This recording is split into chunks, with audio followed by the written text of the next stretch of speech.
بسم اللہ الرحمن الرحیم۔ بسم اللہ الرحمن الرحیم۔ علم حدیث اور اصول حدیث کا آج سبق نمبر 98 ہے۔ آج کے سبق کا عنوان ہے بے ملامسہ اور بے منابضہ کی ممانعات۔ آج کے سبق میں ہم اس حدیث کی تشریح کریں گے جس میں نبی کریم صلی اللہ علیہ وسلم نے بے ملامسہ سے منع کیا ہے اور بے منابضہ سے منع کیا ہے۔ انشاءاللہ ان دونوں بیوع کے بارے میں تفصیل اور اس کی تشریح آگے آ جائے گی۔ پچھلے سبق میں ہم نے اس حدیث کی تشریح کی تھی جس میں نبی کریم صلی اللہ علیہ وسلم نے نسب کے بدلنے سے منع فرمایا تھا، اور ایک حدیث تھی جس میں حضور صلی اللہ علیہ وسلم نے فرمایا تھا جس نے نسب بدلا وہ ہم میں سے نہیں۔ دوسری حدیث تھی کہ جس نے اپنے باپ کا انکار کیا تو یہ کفر کا عمل ہے، اور تیسری حدیث تھی جس نے نسب تبدیل کیا اس پر جنت حرام۔ نسب بدلنے کا حکم اور حدیث کی تشریح ہم نے کی تھی۔ آج کے سبق سے ہم ان احادیث کی تشریح شروع کرتے ہیں جو معاملات سے متعلق ہے۔ تو کتاب البیوع ہے، باب ابطال بیع الملامسة والمنابضة۔ حدیث ابی ہریرہ رضی اللہ عنہ ان رسول اللہ صلی اللہ علیہ وسلم نہى عن الملامسة والمنابضة، اخرجہ البخاری فی کتاب البیوع باب بیع المنابضة۔ خرید و فروخت کے مسائل۔ نمبر 1، بیع ملامسہ اور منابضہ باطل ہے۔ حضرت ابو ہریرہ رضی اللہ تعالیٰ نے بیان کیا کہ رسول اللہ صلی اللہ علیہ وسلم نے بے ملامسہ اور بے منابضہ سے منع فرمایا ہے۔ تو بہرحال یہ حدیث ہے جس میں نبی کریم صلی اللہ علیہ وسلم نے ملامسہ اور منابضہ سے منع فرمایا ہے۔ اسی طرح کی ایک اور حدیث ہے، حدیث ابی ہریرہ رضی اللہ عنہ قال ینہى عن صیامین و بیعتین الفطر والنہر والملامسة والمنابضة، اخرجہ البخاری فی کتاب الصوم باب الصوم یوم النحر۔ حضرت ابو ہریرہ رضی اللہ تعالیٰ عنہ نے فرمایا کہ آن حضور صلی اللہ علیہ وسلم نے 2 روزے اور 2 قسم کے خرید و فروخت سے منع فرمایا ہے، عید الفطر اور عید الاضحیٰ کے روزے سے، اور ملامست اور منابضت کے ساتھ خرید و فروخت کرنے سے۔ تیسری حدیث تفصیلی ہے جس میں ان بیوع کی تفصیل بھی خود موجود ہے، وہ یہ حدیث ہے۔ حدیث ابی سعید الخدری رضی اللہ عنہ قال نہى رسول اللہ صلی اللہ علیہ وسلم عن لبستین وعن بیعتین، نہى عن الملامسة والمنابضة في البيع والملامسة لمس الرجل ثوب الآخر بيده بالليل وبالنهار ولا يقلبه إلا بذلك،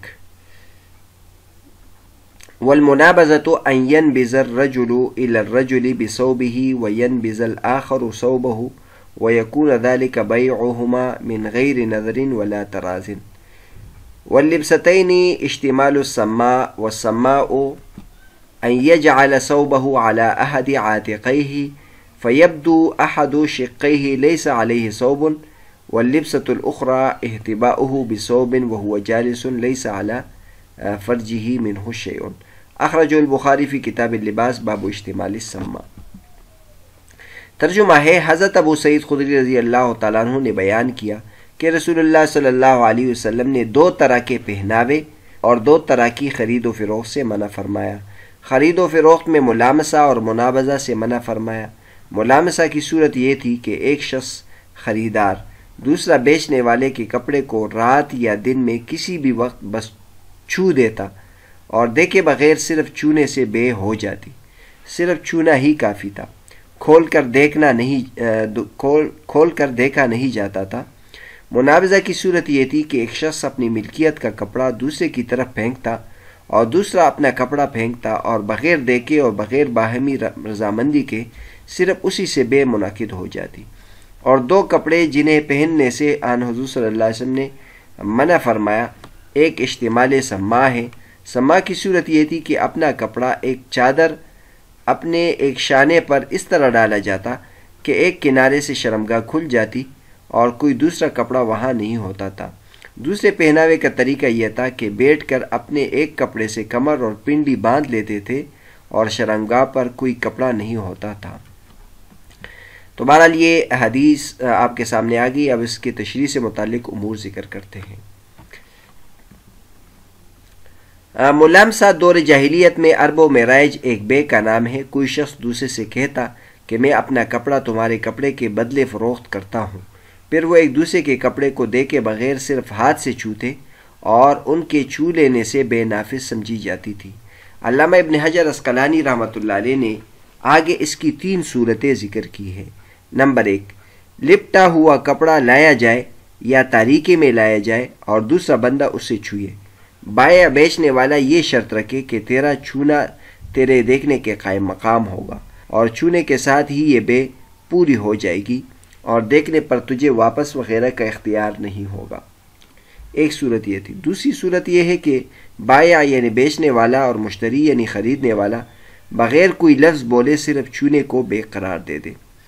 تیسری صورت یہ ہے کہ چھونے کو خیار مجلس ختم ہونے کی شرط قرار دے دیا جائے کہ اگر تم اسی مجلس کے دوران چھوئے بغیر واپس کرنا چاہو تو کر دو، لیکن اگر تم نے چھو لیا تو بے منعقد ہو جائے گی اور واپسی وغیرہ کا اختیار نہیں ہوگا۔ منابضہ بھی دور جاہلیت میں عربوں میں رائج ایک بے کا نام ہے۔ کوئی شخص دوسرے سے کہتا کہ جو میرے پاس کپڑا ہے وہ میں تیری طرف پھینکتا ہوں اور جو تیرے پاس کپڑا ہے وہ تو میری طرف پھینک۔ اس طرح صرف ایک دوسرے کی طرف پھینکنے سے بے مکمل ہو جائے اور پھینکنے سے قبل دونوں میں سے کسی کو علم نہ ہو کہ دوسرے کے پاس کس طرح کا اور کتنا کپڑا ہے۔ بعض نے بے منابضہ کا کپڑے کے علاوہ دیگر سامان میں بھی ذکر کیا ہے۔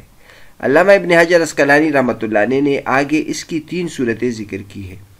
پہلی صورت یہ ہے کہ صرف کپڑا پھینکنے کو بے قرار دے دیا جائے اور یہ شرط رکھی جائے کہ بس پھینکنے سے بے منعقد ہو جائے گی اور واپسی وغیرہ کا اختیار نہیں ہوگا۔